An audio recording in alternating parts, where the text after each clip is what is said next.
E agora, gente, em relação à musculatura cardíaca, né? Vamos conversar um pouco mais sobre como essa bomba muscular, esse miocárdio, funciona, tá?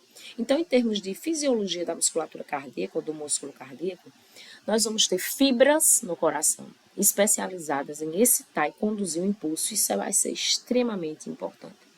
Nós vamos ter um sistema elétrico especializado em se excitar e conduzir essa excitação. Perdão, sendo um sistema que controla os batimentos rítmicos do coração. Um sistema também de fraca contração, não é necessário força para as fibras especializadas de excitação e condução de batimento rítmico. Não, ainda não. Força vai ser relacionada a músculo atrial e músculo de ventrículo. Então, os átrios e os ventrículos, sim, a musculatura deles precisa de mais força. Mas existe também fibras especializadas de excitação e de condução que não vão precisar de forte contração. O que ela vai precisar ter é descarga elétrica rítmica, automática, tá? Por que automática, professora? Porque eu estarei lá dormindo e o meu coração continuará batendo para que eu continue a ter vida. Concordam comigo? Então, eu preciso disso através de um sistema com característica automática. Já pensou se eu digo, não, vou desligar meu coração agora, ou se, quando meu organismo descansa, repousa, dorme, o coração parasse? Não íamos estar, né? Não iríamos ser compatíveis com a vida. Como o sistema funciona de forma toda perfeita, ali, integrando os sistemas, integrando o organismo de maneira homeostática, perfeita, porque a fisiologia ela estuda a homeostase, né? Contudo, não tem como a gente não ver a fisiologia funcionando normal ali, o corpo funcionando homeostaticamente, fisiologicamente, a gente já pensa nas patologias, nos distúrbios hemodinâmicos, nas disfunções cardíacas. Isso é um processo normal. Então, por exemplo, você está aqui hoje estudando fisiologia cardiovascular, você vai pensar, obviamente, nos infartos, né? Nas placas de ateroma, na aterosclerose, todo mundo vai ter ali na família ou no ciclo onde participam, onde vive pessoas que têm problema cardíaco, pessoas que com a idade desenvolveram, entre aspas, o entupimento das veias, né? E agora vocês entendem com termos mais claros que ocorre, na verdade, a obstrução de artérias, por exemplo, como as coronárias ali, vasos da região, né? É a aorta, coronárias e a importância delas.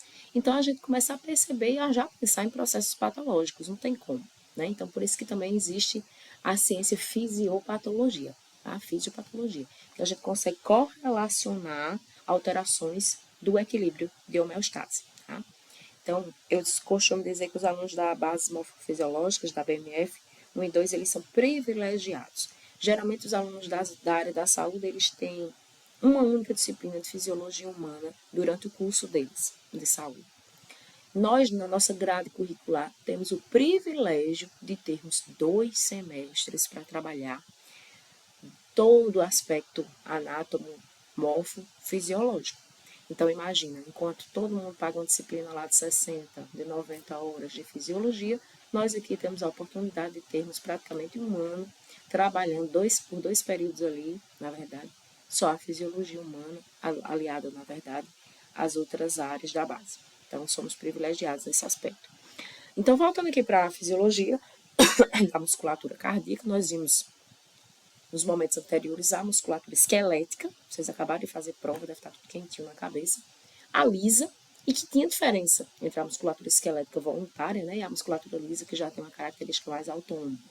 O coração, em termos de músculo, ele vai permear os 2 tipos de características. Vai ter hora que ele vai ter uma característica de musculatura esquelética e vai ter hora que ele também vai compartilhar de algum elemento ali da musculatura lisa. Então, nós vamos ter músculo para átrio, obviamente, e músculo nos ventrículos. Vão ter um processo de contração muito parecido com o da musculatura esquelética, como o ME, né? Então, os átrios e os ventrículos eles vão contrair de maneira semelhante ao que o músculo esquelético faz. Contudo, esse controle é um controle que não depende do meu organismo. Então, eu contraio a musculatura esquelética se eu quiser. O coração, não.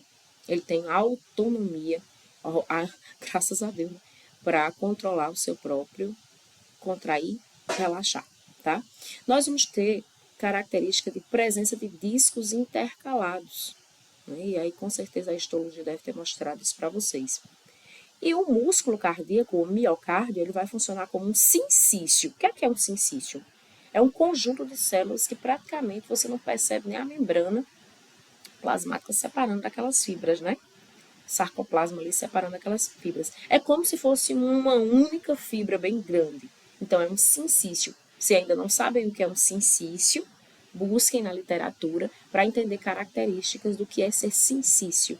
É funcionar todo mundo tão unido ao ponto de parecer que é uma estrutura só, né? E para o coração isso é muito importante, porque o miocárdio ele vai contrair praticamente o sincício atrial de uma única vez, assim como o sincício, a estrutura da musculatura ventricular também de uma única vez. Então, isso vai permitir que os átrios unidos contraiam um pouco antes dos ventrículos. Então, um sincício atrial e um sincício ventricular. Tá?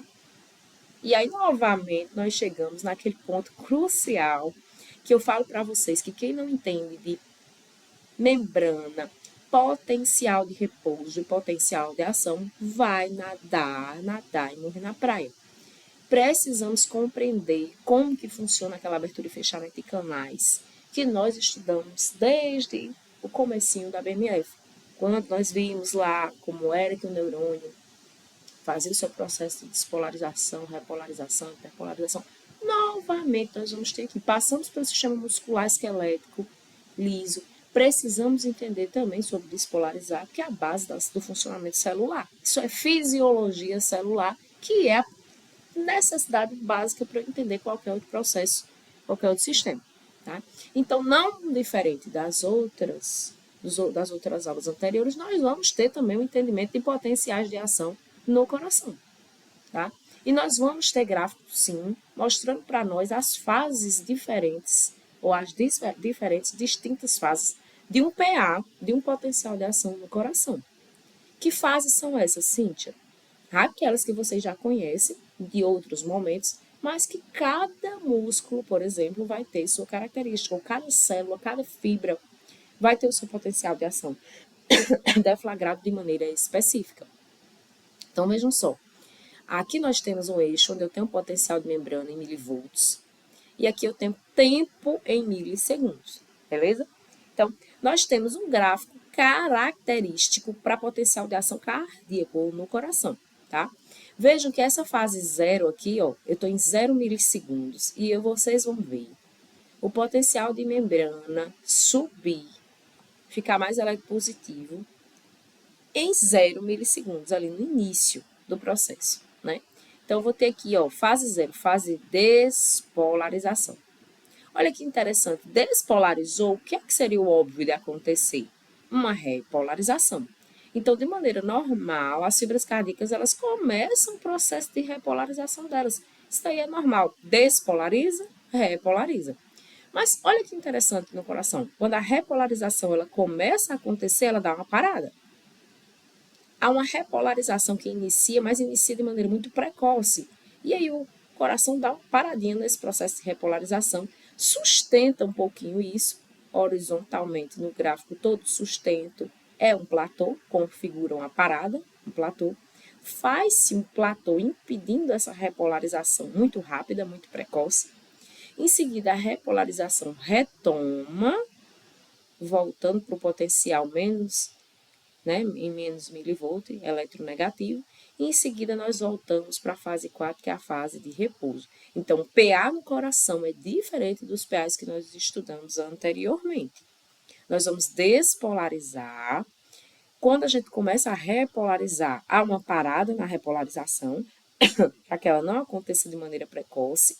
Seguramos um pouquinho ali em milissegundos, um platô, seguramos um pouco a repolarização.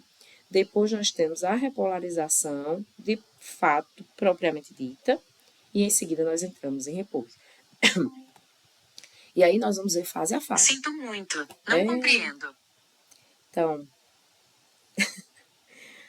até o celular está sem compreender, espero que vocês estejam compreendendo aí. Potenciais de ação, vamos lá, eita, me tirou até do eixo aqui, voltando. Vamos para a fase zero. O que faz em um curtíssimo espaço de milissegundos eu consegui despolarizar tão rápido, né? A abertura justamente de canais rápidos de sódio que dependem dessa voltagem. Veja, aqui nós não temos canais de sódio que dependem de uma substância química ou químico dependentes. ok? Aqui eu só dependo de voltagem. Lembra lá que no sistema nervoso tem uma história de uma acetilcolina, né, e tal. Aqui nós vamos ter rapidez no processo, não temos químico dependentes ou dependentes de algum neurotransmissor ou alguma substância específica, como em outros casos anteriores. Aqui só a voltagem, por isso que é tão rápido, é suficiente para que os canais já comecem ali a responder. Então, você sai de um menos 90 mV, que está aqui entre 80 e 100, rapidamente você sobe para 20 mV positivos. Num tempo de quê, professora? Praticamente 0 milissegundos, é instantâneo, né? E aí, em seguida, começa-se uma repolarização. Uma leve repolarização que é precoce, mas que vai parar. Então, essa leve repolarização, ela é uma resposta aos fechamentos desses canais aqui que estavam abertos. Então, os canais rápidos que estavam abertos, de sódio, eles começam a fechar. Fechando esses canais, também nós vamos ter abertura e saída de potássio. Então, vejam, para despolarizar, eu abro canais rápidos de sódio, que dependem dessa diferença de voltagem. Eu saio de menos 90, subo para 20, então, essa diferença de voltagem rapidamente abriu canais de sódio, rápidos, né? Redundantemente. Em seguida, nós vamos ter o fechamento desses canais rápidos e a abertura de canais de potássio com efluxo, ou seja, fluxo, saída, influxo, entrada. Então, vamos ser efluxo, saída de potássio. Isso faz com que eu tenha um processozinho de repolarização precoce que vai parar num platô evidenciado aqui na numeração 2. Esse platô, professor, aconteceu por modo de quê? Né? De onde saiu isso? Através da abertura de canais lentos de cálcio. Então, nós temos canais de cálcio na jogada. Por que é que a repolarização ela não acontece tão rápido quanto a despolarização? Porque entra agora, na hora de repolarizar, acordou lá uns canais de cálcio lentos, né? A repolarização já estava começando quando eles vieram acordar, então eles são lentos para a vida. Então, graças a essa lentidão deles, a gente não tem uma repolarização precoce tão imediata do coração. Para que eu faça esse platô é oriundo, é resultado da abertura de canais lentos de cálcio. E o fechamento desses canais aqui que estavam abertos de potássio. Olha que interessante, então, abre canal de sódio rapidamente, fecha canal de sódio e abre de potássio. Vai acompanhando o cursor. Abre canal de sódio rapidamente, fecha canal de sódio, abre de potássio. Quando chega aqui, fecha de potássio e abre de cálcio. E isso faz esse platô ser sustentado. Contudo, quando esses canais de cálcio começam a fechar, os de potássio vão começar a abrir e eu repolarizo a célula, voltando para a fase 4 de repouso, onde eu volto a ter o mesmo potencial em milivolts que eu tinha no início, menos 90 milivolts. Não é difícil, estudem, vai cair na prova, certo? Por que, professora? Porque isso é essencial para vocês. Não tem segredo, pessoal. Vejam só, eu saio do número 4 e volto para o número 4.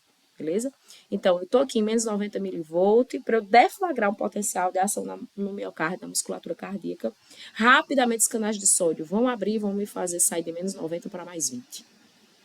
Esses canais, atingindo essa voltagem, foi porque entrou bastante sódio. Atingiu menos 20 mV, a célula despolariza. Acabou, o impulso é propagado.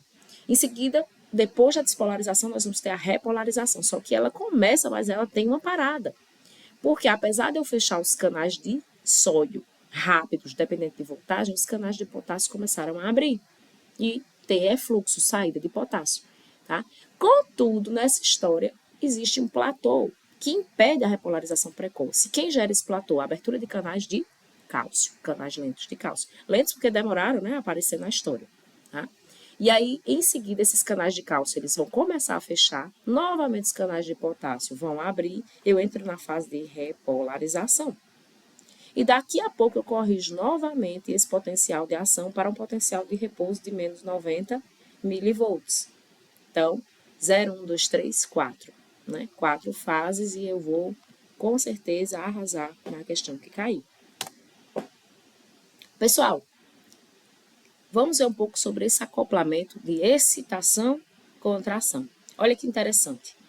Olha o gráfico que nós acabamos de estudar. Aqui. Então, essa imagem transportada para cá, tá? Nós temos aqui um potencial de ação deflagrado, uma repolarização, né? Temos despolarizou, repolarizou, platô, repolarização, repouso. Temos um potencial, um PA, tá? Na área. Quando nós temos um potencial de ação sendo deflagrado, nós temos muito cálcio no líquido extracelular, próximo ali ao coração. Uma vez que esse potencial de ação é deflagrado, esse cálcio que está fora do coração, fora ali, banhando no líquido extracelular, banhando as células cardíacas, ele vai entrar através de canais específicos para cálcio, para o meio intracelular. Então, do leque do líquido extracelular, esse cálcio entra no líquido intracélula. Concordam comigo? Membrana aqui, interior da célula citoplasma, ó, sarcolema, né? Citoplasma, sarcoplasma, retículo sarcoplasmático, organela citoplasmática. Todo mundo sabe do que eu estou falando. Cálcio entrou através de canal. Retículo sarcoplasmático também libera cálcio, ou seja, a concentração de cálcio intracélula ou intracelular aumenta absurdamente aqui. Isso é condição importante para a contração da musculatura cardíaca. Coração, para contrair, precisa de cálcio. Então, quando o coração passa por um potencial de ação, a resposta é que o cálcio entra na fibra. Então, quando o cálcio entra na célula, na fibra cardíaca, nós vamos ter aumento de cálcio intracelular, gente, isso é óbvio. De onde veio esse cálcio, professora? De fora, onde ele estava em alta concentração, né, ali. Cálcio está sendo bombeado para dentro. Retículo sarcoplasmático também libera o cálcio dele, nós temos a descarga de cálcio e isso leva à contração. De maneira contrária, nós vamos ter também um relaxamento. Então, esse excesso de cálcio que está aqui vai ter que ser expulso daqui para que o músculo cardíaco possa relaxar, voltando para o seu estado inicial. Então, esse cálcio que está aqui dentro, ele volta para a sua origem como? Através de bombas que vão captá-lo. Processo de relaxamento, o cálcio é captado, um gasto energético, o ATP aqui, para dentro do retículo sarcoplasmático, e também vai ser transportado para fora da célula por um sistema de antiporte. O que é um sistema de antiporte? Quando eu coloco o cálcio para fora, eu coloco o sódio para dentro. Isso é antiporte. Um vai num sentido, o outro vem no outro. Se os dois estivessem no mesmo sentido, era simporte. Vejam que importância a fisiologia celular tem. E como isso vai ser importante na farmacologia também. Em outras áreas mais na frente. Então, o cálcio sai, o sódio entra. Esse excesso de sódio aqui dentro, professora, não vai despolarizar a célula? Provavelmente. Mas a professora, a célula não quer relaxamento, repouso? Então, vamos botar esse sódio para fora. Olha aí, que bomba é essa? Que bomba é essa? Bomba de sódio e potássio. Corrigindo novamente o limiar, sendo novamente fundamental para a vida.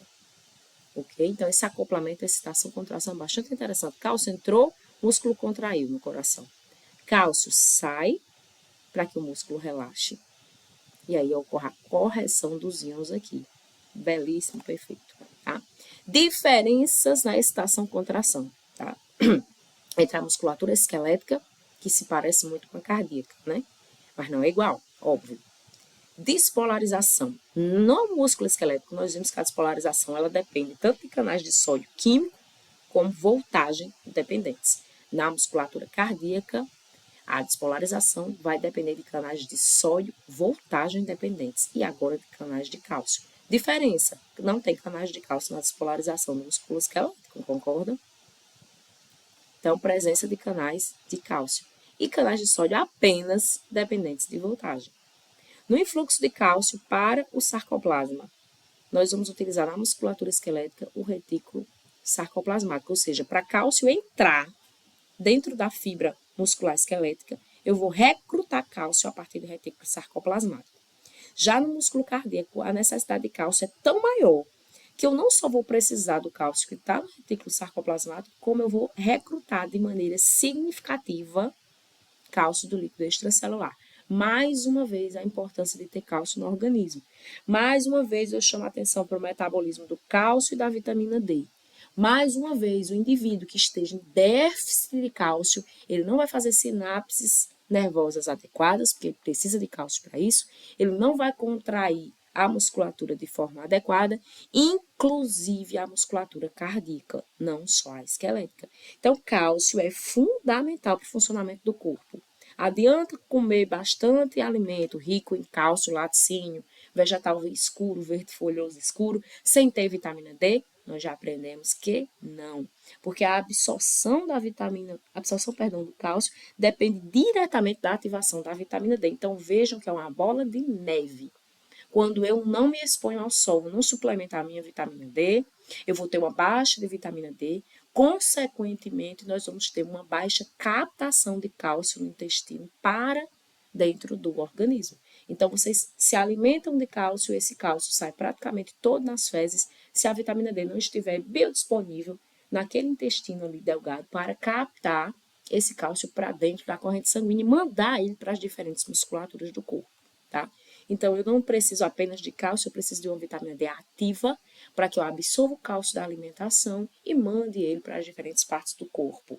E a gente, quando fala de cálcio, relaciona apenas ao osso. O osso é o mínimo, o osso é o reservatório. Nós vamos precisar de muito cálcio no sistema nervoso, nas sinapses, nós vamos precisar de muito cálcio na musculatura, seja ela esquelética ou cardíaca, por exemplo.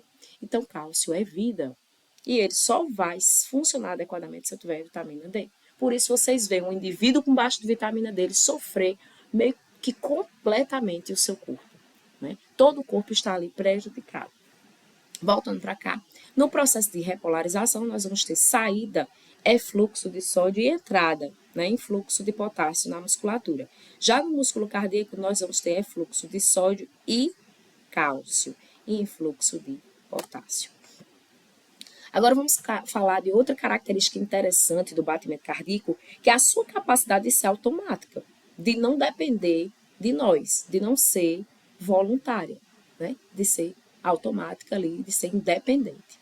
Nós temos células no nosso coração especializadas em fazer condução cardíaca, né? Em gerar e em coordenar impulsos elétricos para o nosso miocárdio, que é a nossa musculatura cardíaca. Então, nós temos células especializadas em iniciar impulso elétrico, ou seja, a automaticidade, é um carrinho automático, né, coração.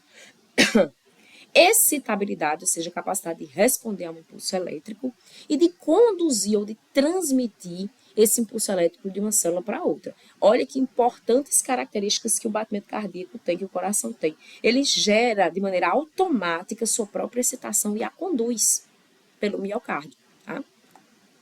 Então, essa característica de autoexcitação acontece porque nós temos uma estrutura chamada nodo sinoatrial, que vocês devem ter estudado com o professor Gili Anderson, um nodo sinusal, que ele está aqui, né? No átrio direito, localizado aqui. E é com esse cara que tudo começa. Porque o nodo sinoatrial, ele despolariza de maneira mais fácil do que o restante do coração. Por quê, professora? Porque ele tem um potencial de repouso menos negativo que o restante do coração. Então, está em torno de menos 50 milivolts. Ó, menos 90 milivolts. O nodo sinoatrial é menos 50. Gente, é uma diferença exorbitante. Eu consigo despolarizar mais rápido. Vocês compreendem que é mais fácil eu sair de menos 50 para mais 20 do que eu sair de menos 90 para mais 20? Então, o nodo sinoatrial despolariza de maneira mais fácil. Isso por causa que os canais dependentes de voltagem de potássio, eles estão ligeiramente inibidos.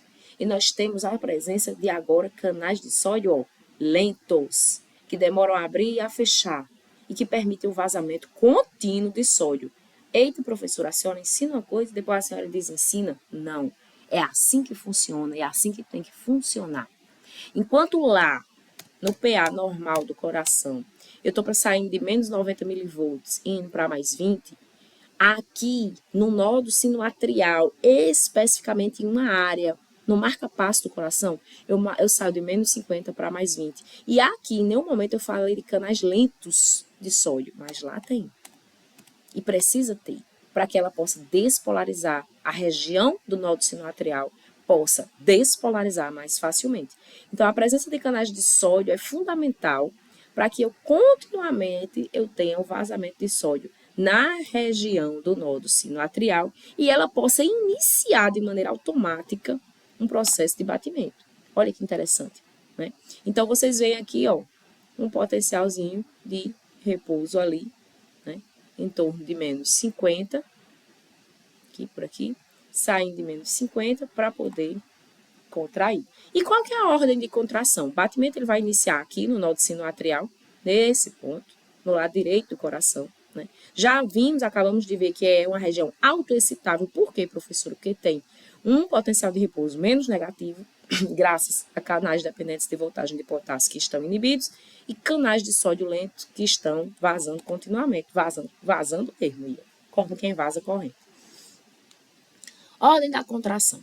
O batimento vai iniciar no nó do sino atrial, vai percorrer áreas diferentes do coração. Então, ele sai do átrio direito, passa para o átrio esquerdo, volta para o nó do átrio ventricular para ganhar os ventrículos. Então, primeiro vai para os átrios, depois vai para os ventrículos. Lógico, a gente precisa contrair primeiro os átrios para depois contrair os ventrículos. Se fosse tudo de uma vez, como é que a gente conseguiria bombear o sangue de maneira adequada? Ficaria incompatível, inviável. Tá? Então, do átrio direito, o sangue vai para o átrio esquerdo, ele chega no nó do átrio ventricular, que comunica átrio com ventrículo. Né? Nó do átrio ventricular, nó que comunica átrios com ventrículos, gente. Então, do átrio direito, onde está o nó do sino atrial, o sangue vai para o átrio esquerdo, depois o sangue passa pelo nó do átrio ventricular, vai ter um atrasozinho na entrega desse sangue, um atraso na condução desse sangue devido ao baixo número de junções comunicantes lá da histologia do tecido cardíaco. E depois esse sangue, depois dessa paradinha, como que a bateria da escola de samba dá aquela paradinha, é essencial, o sangue vai para o ventrículo. Paradinha rápida. Então, vocês podem ver aqui, ó. Sinus node, né? Nó do sino atrial, átrio direito, depois a gente vai para o átrio esquerdo, depois o sangue passa não só o sangue, como a condução elétrica também. Porque é através da condução elétrica que o PA é disparado, que eu posso contrair. Então, os átrios vão contrair com o sangue dentro. Concordam comigo? Então, primeiro, eu tenho potencial sendo deflagrado no nó sinusal, o sino atrial. Daí, a corrente vai passar para o átrio esquerdo. Depois, esse impulso vai passar no nódo atrioventricular. Os átrios vão contrair em resposta a esse potencial de ação. Então, depois esse potencial de ação desce pelos ventrículos, para que os ventrículos possam contrair. Então, vai lá o caminho. Vem por aqui, né? Dá uma paradinha, depois desce em direção aos ventrículos direito e esquerdo. Nó do sino atrial, ou nó da SA, é o grande responsável por gerar os impulsos rítmicos normais. Existem pacientes que eles têm problemas, pode ser malformações, enfim, patologias, onde o nó do sino atrial, o nó do sinusal, não funciona adequadamente. O que é que vai acontecer? Vira uma grande bagunça, né? Esse batimento cardíaco vira uma grande bagunça. Tá? Então, ao invés de nós ouvirmos os sons normais do coração, né, os tontões bonitinhos, vocês escutam ali um monte de panela caindo, né? Uma escola de samba desalinhada, desconectada, desconfigurada, né? Que não funciona em perfeita harmonia, que não tem cadência. Tá? E aí, muitas vezes, na ausculta, os profissionais conseguem identificar que aquela ausculta está alterada, não é normal, né? Que são as patologias, os distúrbios, os transtornos do batimento cardíaco, tá? Então, por exemplo, meu esposo, ele tem várias áreas do coração dele, do processo de automaticidade, elas querem tomar o lugar do nó do sino atrial. Veja que bagunça. Se o nó do sino atrial funciona perfeitamente, e ele é quem dá o start, ele é quem começa o potencial de ação, para que depois que um potencial de ação aconteça, é que eu tenha uma contração da musculatura para que o sangue ele possa ir para o corpo.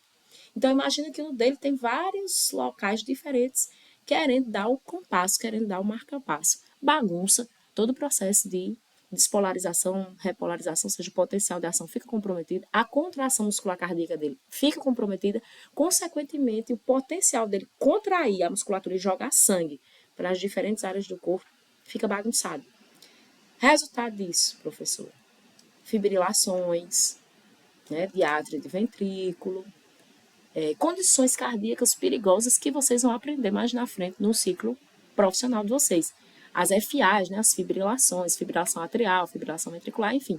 Os problemas que vocês vão ver mais na frente, né? As arritmias cardíacas. os problemas, as arritmias, né? A falta de ritmo vem basicamente do problema desse aqui, de automaticidade, tá? Então, o nó sinoatrial, ele gera um impulso rítmico normal. Esse impulso rítmico normal desce pelas vias internodais, conduzindo esse impulso, né? Chega no nó do átrio ventricular. Vejam que tem um caminho e que tem que ser todo seguido à risca. Se você muda a ordem disso, vai dar problema, tá? Do nó do átrio ventricular, os impulsos que vêm dos átrios, eles dão uma paradinha, são retardados antes de passar para o ventrículo. Lembram? Ó, 0 milissegundos ali, 0,3, parou um pouquinho, aí 16, 17, 18, estão vendo? A diferença de tempo em milissegundos ali. Tá? E aí, os impulsos vindo dos átrios vão para os ventrículos, mas são retardados. Depois é que o feixe átrio-ventricular vai conduzir o impulso do átrio para o ventrículo, que é o que a gente chama de feixe de His, né? E os ramos direito e esquerdo das fibras de Purkinje também vão conduzir os impulsos cardíacos para todas as outras partes do ventrículo, ventriculares. Né? Então, eu saio do nó sinusal, passo pelas vias internodais, chego no nó do átrio ventricular, dou uma paradinha. Em seguida, depois da paradinha, o feixe átrio-ventricular conduz os impulsos, né, que é o feixe de His, dos átrios, para os ventrículos e depois para as fibras de Purkinje, ganhando toda a região ventricular aqui. Isso gera, minha gente, um ciclo cardíaco, um conjunto de eventos que vai acontecer entre um batimento e outro. Então, a gente tem o nó descial, o nó sinoatrial, o nó sinusal, sendo nosso marca-passo. Já pensou se esse marca-passo não tem essa diferença de potencial de repouso? Como é que começaria esse processo de despolarização, repolarização? Esse PA ia ficar comprometido, né? Então, o nó sinoatrial, o nosso marca-passo, é o que marca o passo, é o que inicia a cadência, né? É ele que vai à frente do pilotão da automaticidade. Em seguida, a gente vai para o nó do átrio ventricular, para que depois a gente ganhe os ventrículos ali, as fibras de Purkinje, assim por diante. Então, nós vamos ter no ciclo cardíaco um momento, um período de relaxamento do coração, e é quando o coração relaxa que ele enche de sangue. A gente chama isso de diástole, né? E um período onde aquele coração, uma vez que ele ficou cheio de sangue, ele vai precisar unir forças para contrair e jogar todo aquele sangue em direção ao corpo. Então, sístole é contração para ejetar o sangue. Diástole é relaxamento para a bomba encher. Então, relaxa a bomba, expando a bomba, explodo, viu? Expondo a... volta. Eu relaxo a bomba, eu expando a bomba para que ela possa encher de sangue o máximo possível. E encheu, eu vou unir forças para contrair com bastante vigor e jogar esse sangue, seja para os pulmões, seja para outras áreas do corpo, para a circulação sistêmica, perdão. Então, o processo de ciclo cardíaco, o conjunto de eventos cardíacos entre um batimento e outro, ele é gerado de maneira espontânea e perfeita no nódo sinoatrial ou sinusal. Então, imagine se não existisse esse nódo sinoatrial marcando o passo. Patologias cardíacas, disfunções cardíacas, sístole e diástole comprometida, processo de relaxamento e contração cardíacos comprometidos, porque para eu contrair o coração, eu preciso antes deflagrar um potencial de ação, ok? E aí, quando eu deflagro esse potencial de ação, eu dou start para que eu comece no nódo sinoatrial ali um processo de batimento de evento cardíaco, tá? Então, eu preciso de um potencial de ação, a célula responde, ela contrai, ela relaxa, né?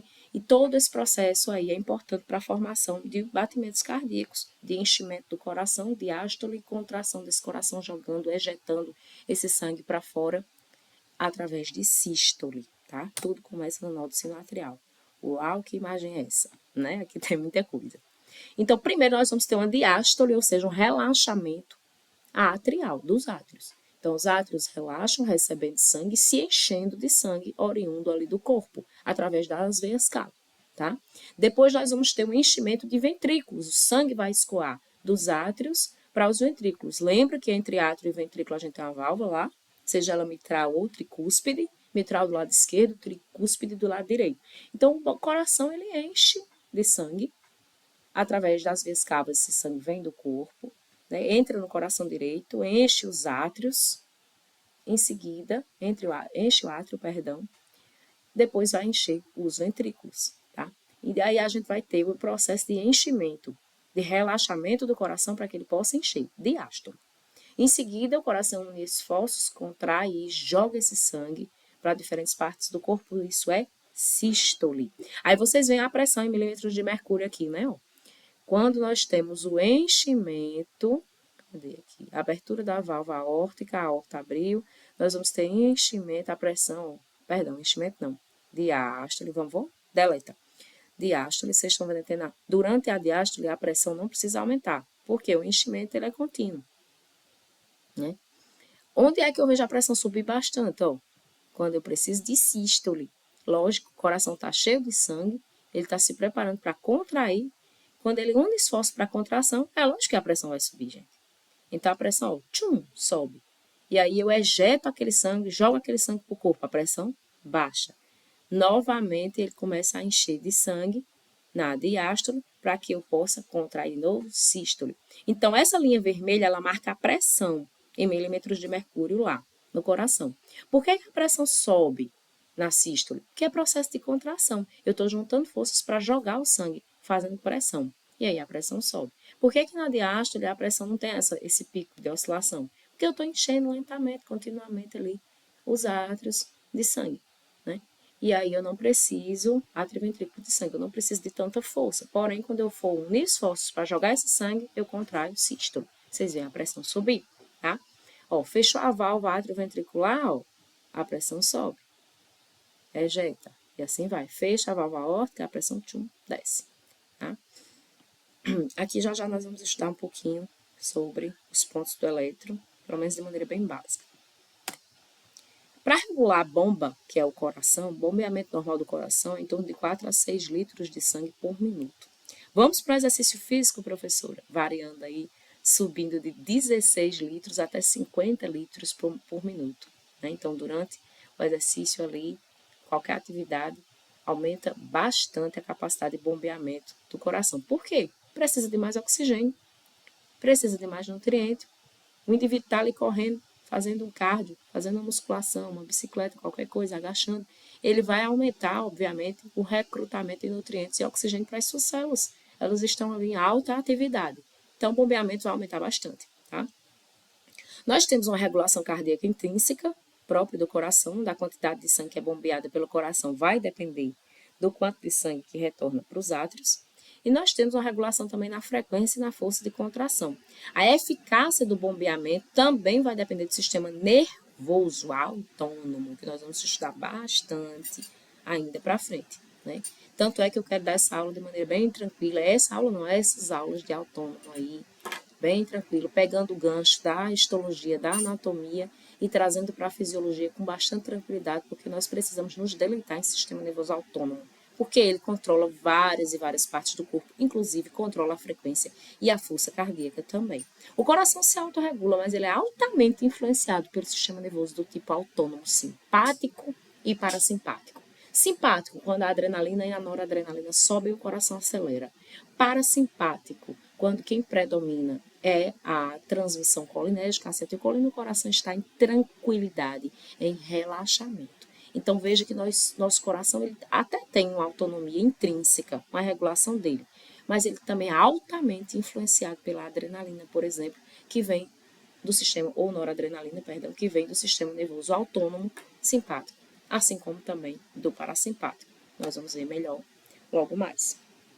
Eletro, né, que vocês tanto vão trabalhar aí mais na frente, com os professores do ciclo profissional, vão ver detalhes e se apropriar melhor disso. Mas aqui eu vou deixar um spoilerzinho sobre ECG, eletrocardiograma. O que é um eletrocardiograma? Né? Um eletrocardiograma são ondas de voltagem elétrica que são geradas pelo coração e que são captadas por um equipamento chamado eletrocardiógrafo na superfície do nosso corpo. Então, são instalados eletrodos específicos em diferentes pontos do organismo da gente, onde vai ter captura da atividade elétrica do coração. Essa atividade elétrica do coração, dessa bomba, ela é propagada pela superfície do corpo e ela é captada por eletrodos diferentes. Acho que a maioria de vocês já deve ter visto, até mesmo feito, um eletrocardiograma durante a vida, né? Então, o coração como bomba é algo elétrico, né? Um órgão elétrico. E essa eletricidade ela é propagada pelo corpo todo.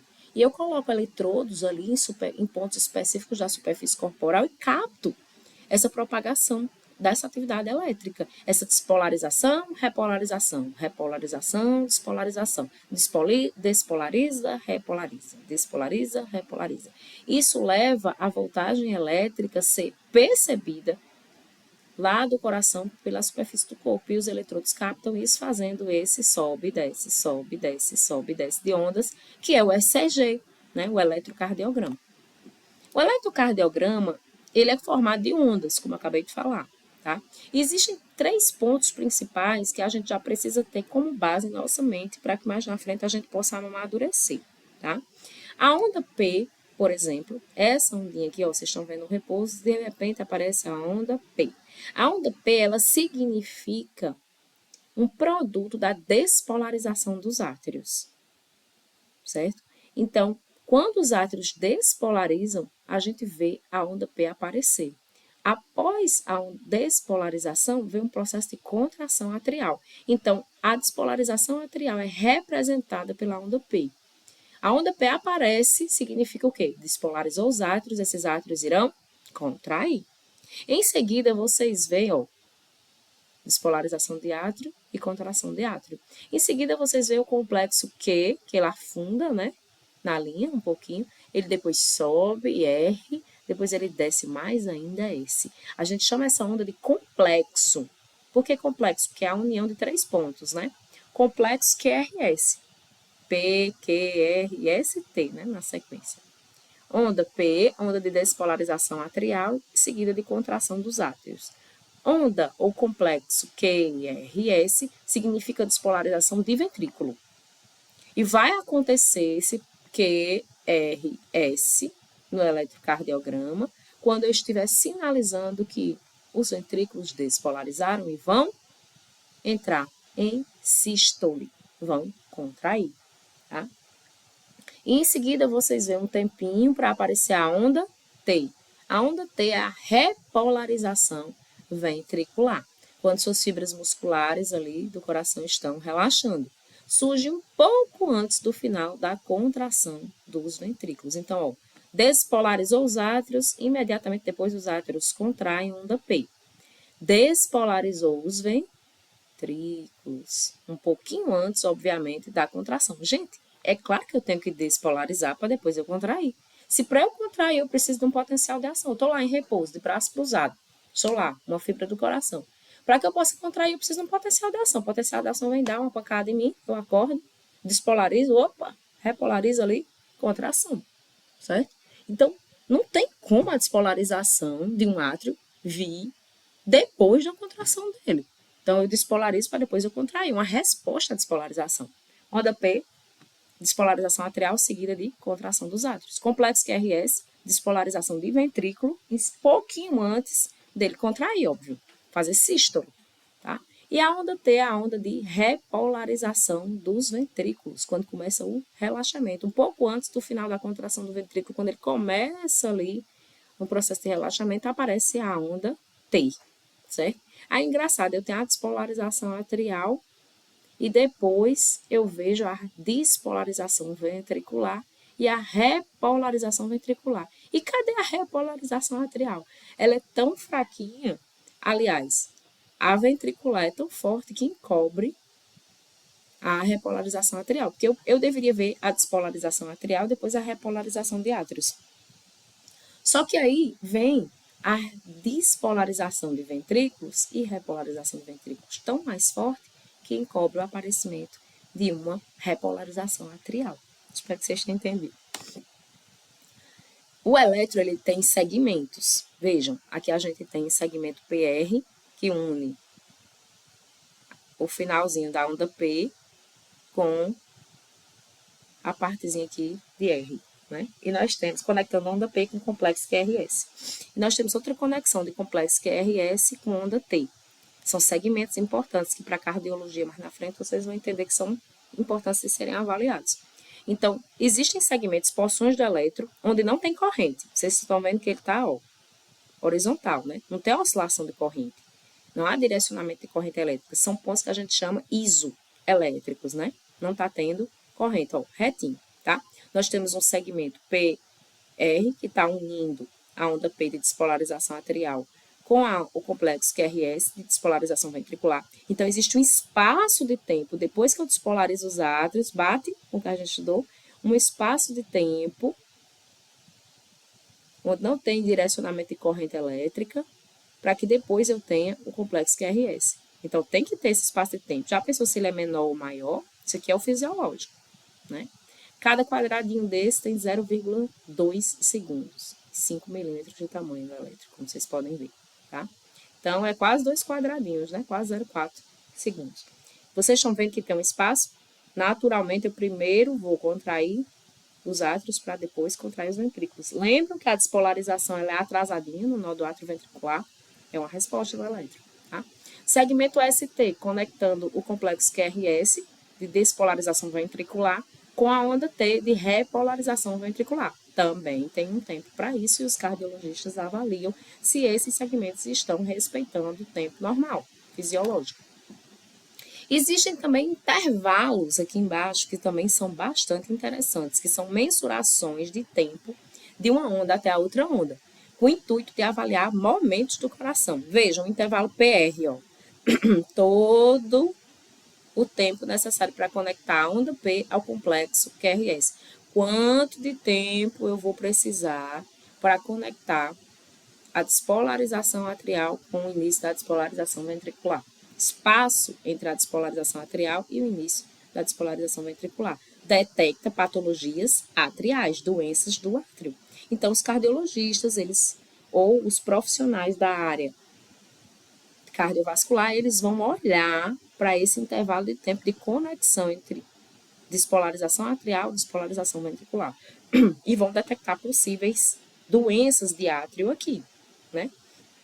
Em seguida, nós temos um intervalo QRS, aqui embaixo, ó, QRS, daqui para cá, tá vendo em vermelho? Aqui eu destaquei o PR, aqui eu destaquei o S, QRS.